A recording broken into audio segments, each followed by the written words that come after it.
செய்தி நேரத்தின் பிரதான அனுசரணை பாரிஸ் லா சப்பல் விடி கேஷ் அண்ட் கரி. வீட்டரசிகளின் விருப்பத்துக்குரியவர்கள் விடி கேஷ் அண்ட் கேரி.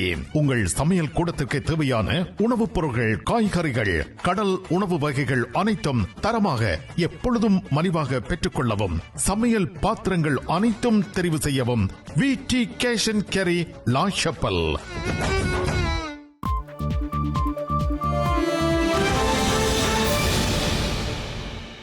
வணக்கம், இது ஐபிசி தமிழின் செய்தி நேரம். முதலில் தலைப்புச் செய்திகள்.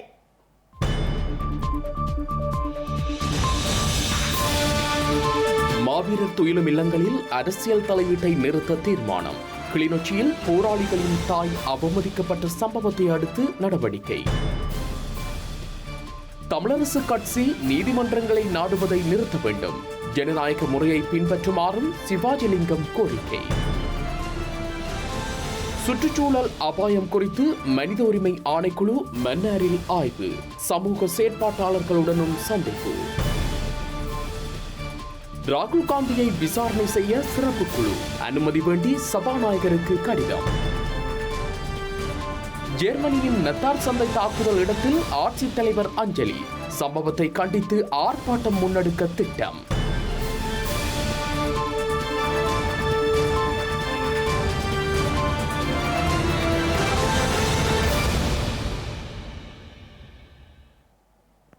தொடர்பென விரிவான செய்திகள். தாயகத்தில் உள்ள மாவீரர் துயிலும் இல்லங்களில் அரசியல் தலையீடுகளை ஒழித்து பொது கட்டமைப்பு ஒன்றை நிறுவுவதற்கு தீர்மானித்துள்ளதாக போராளிகள் குடும்ப நலன் காப்பகத்தின் தலைவர் தேவராசா தீபன் தெரிவித்துள்ளார். கிளிநொச்சி கனகபுரம் மாவீரர் துயிலும் இல்லத்தில் 3 போராளிகளின் தாயார் அவமதிக்கப்பட்ட சம்பவத்தினை அடுத்தே இவ்வாறு தீர்மானம் மேற்கொள்ளப்பட்டுள்ளதாக தேவராசா தீபன் தெரிவித்துள்ளார். இந்த துயிலும் இல்லத்தில் 3 மாவீரர் தாய் அவமதிக்கப்பட்டதுக்கு எதிர்ப்பு தெரிவித்த கண்டன கூட்டமும், அதோடு வடகிழக்கு ரீதியாக 27 மாவீரர் இல்லங்களிலும் அரசியல் கட்சிகளின் ஆதிக்கத்துக்கு இருந்து ஒரு மக்கள் மேம்படுத்தப்பட்ட பொது நிர்வாக கட்டமைப்பை மாவீரர் போராளிகள் குடும்ப நலன் காப்பகத்தின் மேற்பார்வையில் உருவாக்கி, அந்த நிர்வாக கட்டமைப்புகளை ஒரு கூட்டிணைக்கப்பட்ட நிர்வாகமாக ஒரு பொது கட்டமைப்பையும் வடகிழக்கு ரீதியாக உருவாக்கி, கருத்து சிதறலின்றி தன்மை கெடாமல் எங்களுடைய வரலாற்றை, பாரம்பரியத்தை, ஒரு போராட்ட கால வரலாற்றை சரியான சிந்தனை பாங்கோடு அதை மாற்றியமைக்காமல் ஒரு நிகழ்வாக ஒழுங்குபடுத்த வேண்டிய தேவை பற்றி கலந்துரையாடப்பட்டது. இந்த கூட்டத்தின் முடிவாக தொடர்ந்து வரும் காலங்களில் மாவீரர் போராளி குடும்ப காப்பகத்தினுடைய மேற்பார்வையின் கீழ் வடகிழக்கு இதில் உள்ள 27 துயிலும் இல்லங்களிலுமே நிர்வாக கட்டமைப்பை சீர்படுத்தி பொது கட்டமைப்பை உருவாக்குவதாகவும் தீர்மானிக்கப்பட்டிருக்கிறது. இதன் முதல் நிகழ்வாக வருகிற 11ஆம் தேதி ஜனவரி மாதம் 10 மணிக்கு கனகபுரம் துயிலும் இல்ல வளாகத்தில் கனகபுரம் துயிலும் இல்லத்துக்கான நிர்வாக பிரிவு நடைபெறும்.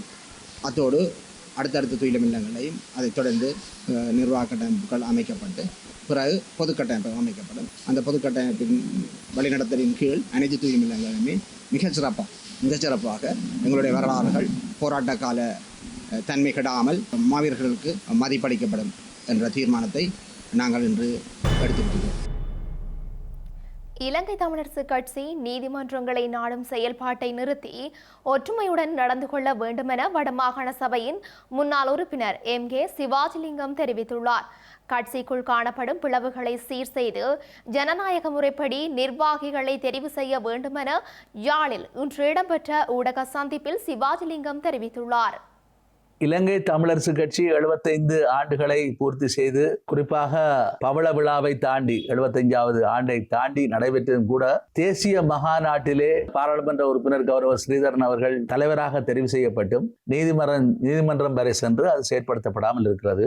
முன்னாள் பாராளுமன்ற உறுப்பினர் கௌரவ மாவி சேனாதிராஜா ஐயா அவர்கள் தன்னுடைய பதவியை தான் விலகுகின்றேன் என்று விலகிவிட்டார்கள். இன்றைக்கு ஒரு தலைமை இல்லாத ஒரு நிலைமையாக இருந்து கொண்டிருக்கிறது. இவ்வளவு அனுபவம் வாய்ந்தவர்கள், ஆயுத போராட்ட இயக்கங்களுக்கு தான் அனுபவம் இல்லை என்று சொன்னவர்கள் இவ்வாறு ஒரு ஸ்ரீலங்கா நீதிமன்றத்தினுடைய வாசல் படிகளை நோக்கி நாங்கள் ஏமாந்து கொண்டிருப்பதை போல ஒரு பிழையான விடயம் இல்லை. ஆகவே இலங்கை தமிழரசு கட்சி தனக்குள்ளே ஒன்று கூடி ஜனநாயக முறைப்படி தங்களுடைய நிர்வாகிகளை தெரிவு செய்து, அதே போல அவர்களுடைய யோசனையிலும் தேசிய மகாநாட்டிலும் மீண்டும் நடத்த போற தேசிய மகாநாட்டிலும் சமஸ்தி என்பதை கைவிட்டு கூட்டு சமஸ்தி என்கின்ற கான்ஃபெடரேஷன் என்கின்ற விடயத்தை வலியுறுத்த முன்வர வேண்டும் என்பதுதான் மிகவும் அன்பான பணிவான வேண்டுகோள். ஸ்ரீலங்கா ஜனாதிபதியால் உருவாக்கப்பட்டுள்ள தூய்மையான இலங்கை என்னும் திட்டத்தில் சிறுபான்மையினரின் பங்களிப்பினை உறுதிப்படுத்துமாறு ஈழ மக்கள் ஜனநாயக கட்சியின் செயலாளர் நாயகம் டக்ளஸ் தேவானந்தா கடிதம் அனுப்பியுள்ளார். குறித்த செயலணியில் சிறுபான்மையின மக்களின் பிரதிநிதித்துவம் இல்லாமையை சுட்டிக்காட்டியே குறித்த கடிதம் அனுப்பப்பட்டுள்ளது. தூய்மையான இலங்கை திட்டத்தை நடைமுறைப்படுத்துவதை மேற்பார்வையிடுவதற்காக ஸ்ரீலங்கா ஜனாதிபதியின் செயலாளர் உட்பட 18 பேர் கொண்ட ஜனாதிபதி செயலணி குழு நேற்று அறிவிக்கப்பட்டது. குறித்த செயலணியில் சிறுபான்மையின மக்களை பிரதிநிதித்துவப்படுத்துவதற்கு ஒருவர் கூட இல்லாமையால் தமிழ் பேசும் மக்கள் மற்றும் அவர்களின் பிரதிநிதிகள் கரிசனைகளை வெளியிட்டுள்ளனர். இந்த நிலையில் ஜனாதிபதி செயலணியில் சிறுபான்மையின மக்களின் பிரதிநிதித்துவத்தின் அவசியத்தை சுட்டிக்காட்டியதுடன் அவர்களின் பங்களிப்பினை உறுதிப்படுத்துமாறு அனுரகுமார திசாநாயக்கவிற்கு ஈழமக்கள் ஜனநாயக கட்சியின் செயலாளர் நாயகம் டக்ளஸ் தேவானந்தா கடிதம் ஒன்றை அனுப்பியுள்ளார். இலங்கைக்கான தென்கொரிய தூதுவர் மியோன் லீ மற்றும் எதிர்க்கட்சித் தலைவர் சஜித் பிரேமதாச ஆகியோருக்கிடையில் சந்திப்பொன்று இன்றைய தினம் கொழும்பில் இடம்பெற்றது. தென்கொரிய வேலைவாய்ப்பில் இலங்கையர்களுக்கான ஒதுக்கீட்டை அதிகரிக்குமாறு தூதுவரிடம் சஜித் பிரேமதாச கோரிக்கை விடுத்துள்ளமை குறிப்பிடத்தக்கது. இலங்கைக்கான தென்கொரிய தூதுவர் மியோன் லீயை சந்தித்த சஜித் பிரேமதாச இலங்கை மற்றும் கொரியாவுக்கு இடையில் நீண்டகாலமாக நிலவி வரும் உறவை தொடர்ந்து செல்வதற்காக தனது நன்றியை தெரிவித்தார். இலங்கையில் அதிகளவானோர் வேலைவாய்ப்பின்றி காணப்படுவதாக குறிப்பிட்ட அவர் தென்கொரிய வேலைவாய்ப்பில் இலங்கையர்களுக்கான ஒதுக்கீட்டை அதிகரிக்குமாறும் அதற்கு தகுதி வாய்ந்த ஊழியர்களை தருவதற்கு அர்ப்பணிப்புடன் செயல்படுவதாக தெரிவித்திருந்தார். இதன் மூலம் பலர் வேலைவாய்ப்பினை பெற்றுக் கொள்வார்கள் என சஜித் பிரேமதாச மேலும் தெரிவித்துள்ளார். சஜித் பிரேமதாசவின் கோரிக்கையை செயல்படுத்துவதற்கான நடவடிக்கைகளை மேற்கொள்வதாக தென்கொரிய தூதுவர் தெரிவித்துள்ளமை குறிப்பிடத்தக்கதாகும். இலங்கை மனித உரிமைகள் ஆணைக்குழுவின் பிரதிநிதிகள் இன்றைய தினம் மன்னாரிற்கு சென்று விசேட சந்திப்புகளை மேற்கொண்டிருந்தனர். இதன்போது மன்னார் மாவட்ட மக்கள் எதிர்நோக்கும் பிரச்சினைகள் குறித்து கலந்துரையாடப்பட்டுள்ளது.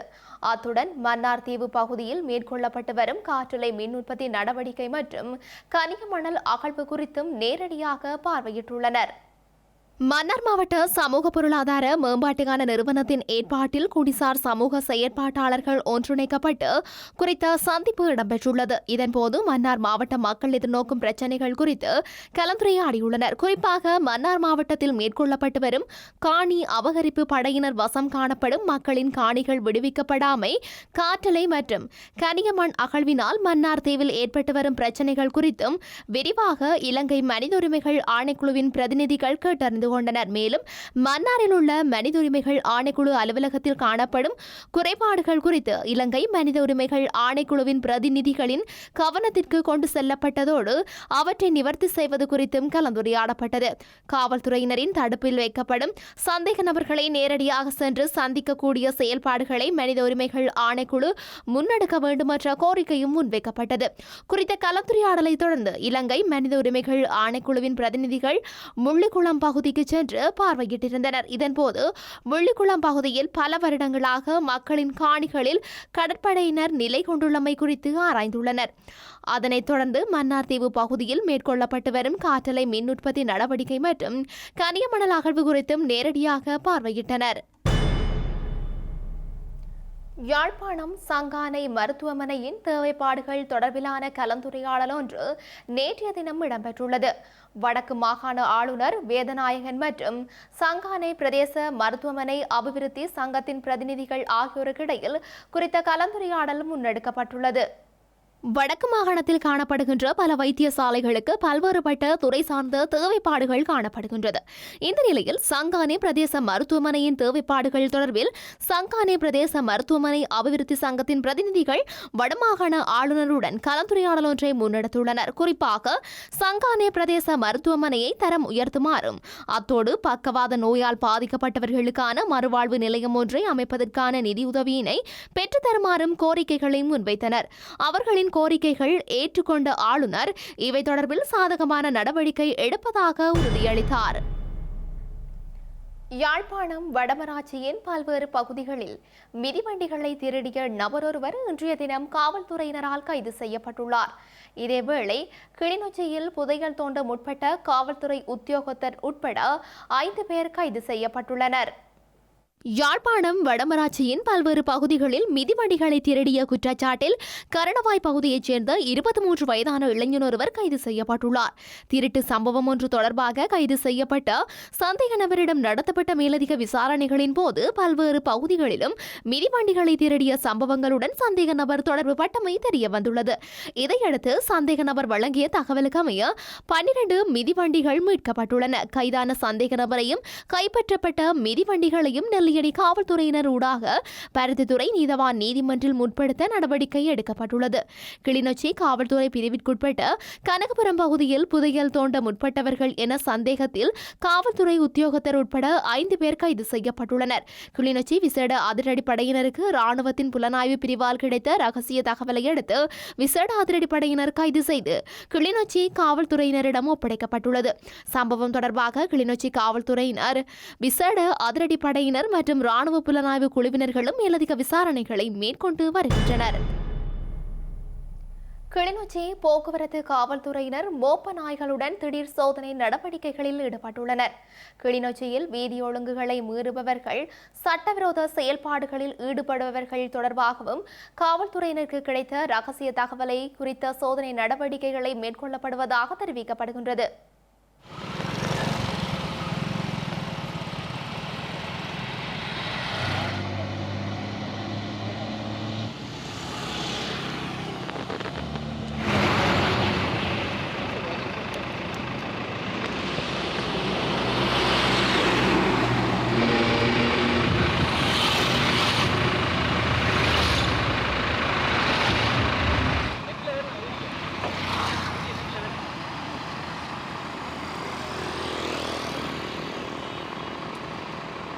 செய்திகளின் நிறைவாக மீண்டும் தலைப்புச் செய்திகள்.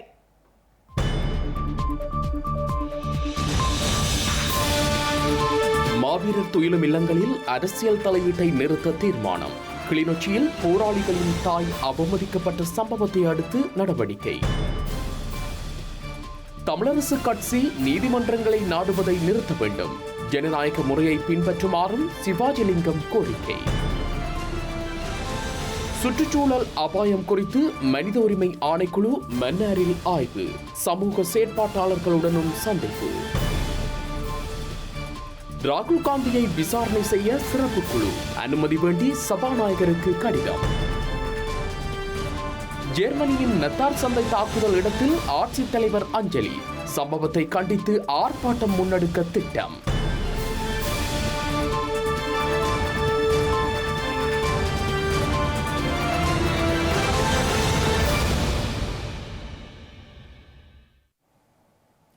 இத்துடன் இன்றைய செய்தி நேரம் நிறைவுக்கு வருகின்றது. உடனுக்குடன் செய்திகளை அறிந்து கொள்ள IBCTamil.com என்ற எமது இணையதளத்தை பார்வையிடுங்கள். வணக்கம்.